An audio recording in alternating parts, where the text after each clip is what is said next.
Career plus academy में आपका स्वागत है। पिछले पार्ट में हमने किया था साइंस और पॉलिटी के कुछ क्वेश्चन। आज हम करेंगे इकोनॉमिक्स के और जियोग्राफी और हिस्ट्री के क्वेश्चन। तो नेक्स्ट क्वेश्चन है हमारा, स्टैग्फ्लेशन इज निस्पंदस्फीति है। तो ऑप्शन है हमारे वृद्धि के साथ स्फीति, मंदी के साथ स्फीति, वृद्धि के साथ अस्फीति, अस्फीति के बाद स्फीति। तो इसका राइट आंसर होगा हमारा ऑप्शन बी। ऑप्शन बी, मंदी के साथ स्फीति, inflation with recession. Next question की ओर बढ़ते हैं। भारत के मुख्य आयात में शामिल है। India's major import consist of. तो ऑप्शन है हमारे औद्योगिक निर्मित वस्तुएं, कच्चा माल, कृषि उत्पाद। ऑप्शन डी केवल ए और बी। तो इसका राइट आंसर हमारा ऑप्शन बी, कच्चा माल। नेक्स्ट क्वेश्चन की ओर बढ़ते हैं।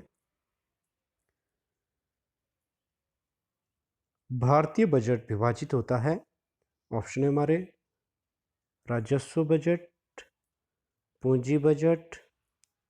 ऑप्शन सी ए या बी दोनों, इनमें से कोई नहीं। तो इसका राइट आंसर होगा हमारा ऑप्शन सी, राजस्व बजट और पूंजी बजट दोनों में ही हमारे भारतीय बजट विभाजित होता है। नेक्स्ट क्वेश्चन, निम्न में से कौन सा रिजर्व बैंक ऑफ इंडिया का कार्य नहीं है। तो हमारा करेंसी नोट जारी करना, सरकारी बैंकर, बैंक के लिए बैंकर, या ऑप्शन डी उद्योगों को प्रत्यक्ष ऋण देना। तो इसका आ जाएगा हमारा राइट आंसर, उद्योगों को प्रत्यक्ष ऋण देना। ये हमारा रिजर्व बैंक ऑफ इंडिया का कार्य नहीं है और बाकी सारे रिजर्व बैंक ऑफ इंडिया के कार्य हैं। नेक्स्ट क्वेश्चन, निम्न में से कौन सी वस्तुएं भारत के लिए सर्वाधिक विदेशी विनिमय अर्जित करती हैं। तो ऑप्शन है हमारा कॉफ़ी और चाय, धातु लोहा एसक, लोहा स्टील, कपड़े। तो इसका राइट आंसर होगा हमारा कॉफ़ी और चाय भारत के लिए सर्वाधिक विदेशी विनिमय अर्जित करता है। नेक्स्ट क्वेश्चन, निम्न में से किन साधनों द्वारा गरीबी को दूर नहीं किया जा सकता।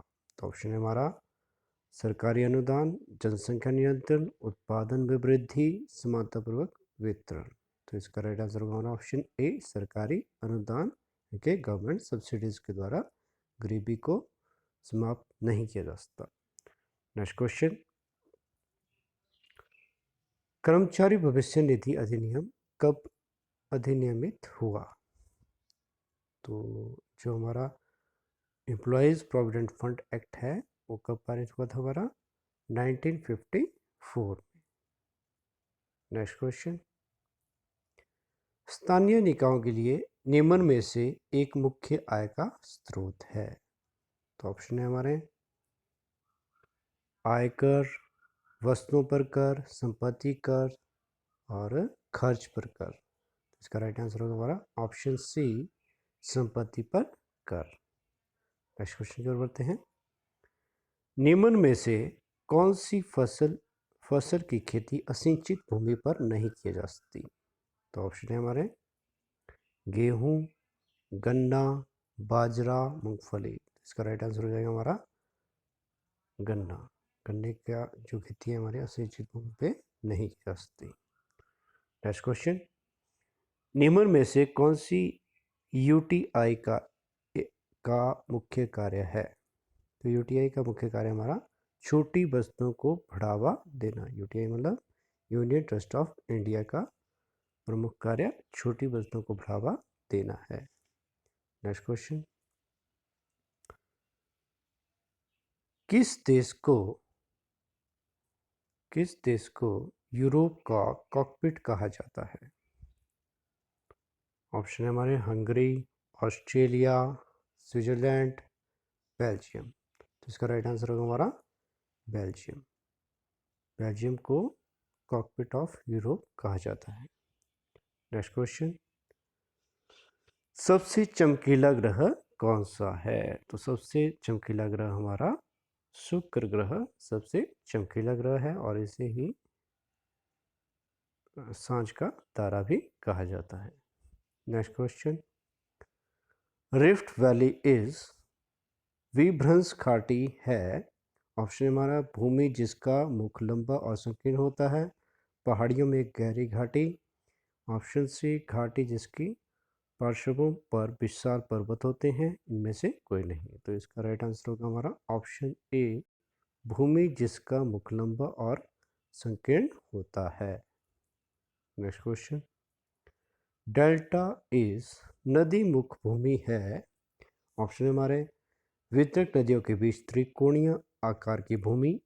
ऑप्शन बी जमा हुआ कीचड़, टूटे हुए सेल, या इनमें से कोई नहीं। तो इसका आंसर होगा हमारा ऑप्शन ए, वितरक नदियों के बीच त्रिकोणीय आकार। जो हमारे डेल्टा होते हैं वो हमारे त्रिकोणीय आकार के होते हैं। सुंदरबन डेल्टा हमारा त्रिकोणीय आकार का है और ये हमारा बंगाल में है, और संसार का सबसे बड़ा डेल्टा हमारा सुंदरबन डेल्टा है।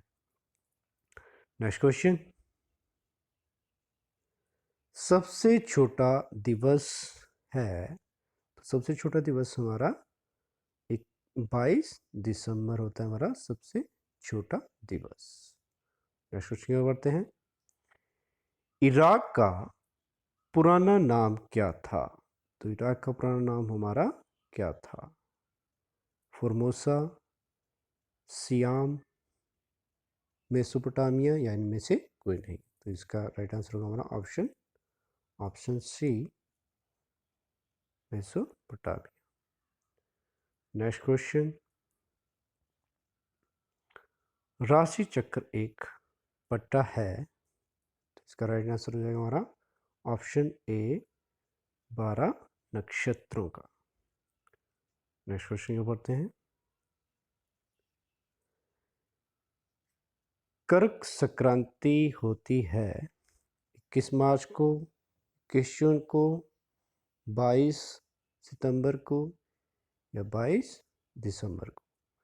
तो इसका राइट आंसर होगा हमारा 21 जून। और 21 जून ही हमारा सबसे बड़ा दिन भी होता है और इस दिन हमारा योगा दिवस भी मनाया जाता है।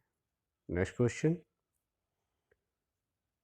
बर्फ की झोपड़ी जिसको जहाँ एस्किमो रहते हैं कहलाती है।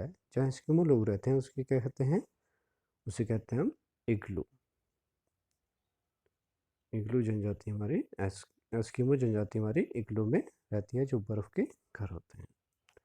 नेक्स्ट क्वेश्चन की ओर बढ़ते हैं, विश्व का सबसे बड़ा द्वीप कौन सा है? तो विश्व का सबसे बड़ा द्वीप हमारा ग्रीनलैंड है। विश्व का सबसे बड़ा द्वीप हमारा ग्रीनलैंड है, जो हमारा नॉर्थ अमेरिका में। नेक्स्ट क्वेश्चन, भारत का प्रथम मुक्त विश्वविद्यालय कहाँ स्थित हुआ? तो भारत का जो पहला ओपन यूनिवर्सिटी थी वो कहाँ स्थापित हुई थी हमारी? तो वो स्थापित हुई थी हमारी नई दिल्ली। तो option C right answer. Next question की ओर बढ़ते हैं, दस्यु कौन थे? ऑप्शन है हमारा पुजारी तथा शिक्षक थे, व्यापारी या कारीगर थे, वे शासक या योद्धा थे, या भारत के मूल निवासी थे। तो इसका राइट आंसर होगा हमारा ऑप्शन डी, भारत के मूल निवासी थे। नेक्स्ट क्वेश्चन की ओर बढ़ते हैं, बुद्ध का जन्म कहाँ हुआ था? तो बुद्ध का जन्म हमारा लुम्बिनी में हुआ था। नेक्स्ट क्वेश्चन, नालंदा विश्वविद्यालय कहाँ स्थित है? तो ऑप्शन हमारे कराची के समीप है, पटना के समीप है, अवध के समीप है, इलाहाबाद के समीप है। तो हमारा जो नालंदा विश्वविद्यालय है वो हमारा बिहार में है और वो हमारा पटना के समीप है। ठीक है, नालंदा विश्वविद्यालय की हमारी स्थापना की थी कुमार गुप्त ने। ये भी याद रख लें। दीन इलाही क्या था? दीन इलाही क्या था? अकबर द्वारा बनाई गई एक मस्जिद, एक धार्मिक पुस्तक, एक धार्मिक प्रार्थना, अकबर द्वारा शुरू किया गया एक धर्म। तो इसका right answer option D, Akbar के द्वारा शुरू किया गया एक धर्म था हमारा दीन इलाही। नेक्स्ट क्वेश्चन, सरदेशमुखी से क्या तात्पर्य है? सरदेशमुखी से क्या तात्पर्य है? ऑप्शन है हमारे, एक अधिकारी, एक कर, एक संगठन का एक प्रकार, समूह का एक प्रकार। तो सरदेशमुखी क्या है हमारा, एक टैक्स। ठीक है, ये हमारा एक टैक्स था। नेक्स्ट क्वेश्चन, रत्नावली किसने लिखी? रत्नावली किसने लिखी? तो ऑप्शन है हमारे, हर्ष ने, बाणभट्ट ने, कालिदास ने, या इनमें से कोई नहीं। तो इसका राइट आंसर होगा हमारा हर्ष, ऑप्शन ए इसका राइट आंसर। मोहम्मद गजनवी द्वारा किस वर्ष सोमनाथ मंदिर लूटा गया?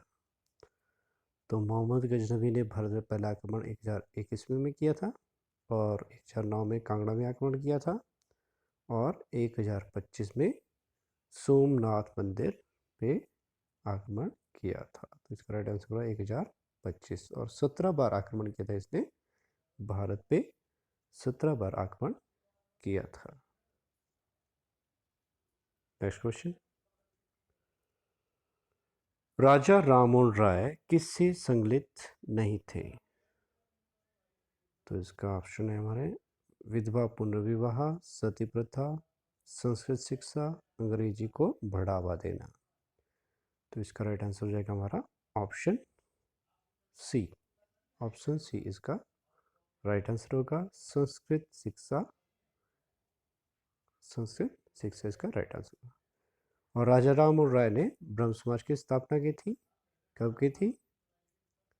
1825 में ब्रह्म समाज की स्थापना की थी हमारे राजा राममोहन राय ने। नेक्स्ट क्वेश्चन, शिमला कॉन्फ्रेंस कब हुई थी? शिमला कॉन्फ्रेंस हुई थी हमारी 1945। नेक्स्ट क्वेश्चन, सिंधु घाटी की मोहरें अधिकांश संभावित रूप में, ऑप्शन है हमारे, संपत्ति स्वामित्व को दर्शाती थी, व्यापार विनिमय का तरीका थी, धार्मिक चिन्ह थी, या इनमें से कोई नहीं। तो इसका राइट आंसर होगा हमारा ऑप्शन ए, संपत्ति स्वामित्व को दर्शाती थी। नेक्स्ट क्वेश्चन, ब्राह्मण वे किताबें हैं जो सरोकार रखती हैं। तो इसका राइट आंसर होगा हमारा, बलिदान के विज्ञान से। जो हमारी ब्राह्मण किताबें थी, ये हमारे बलिदान के विज्ञान से सरोकार रखती।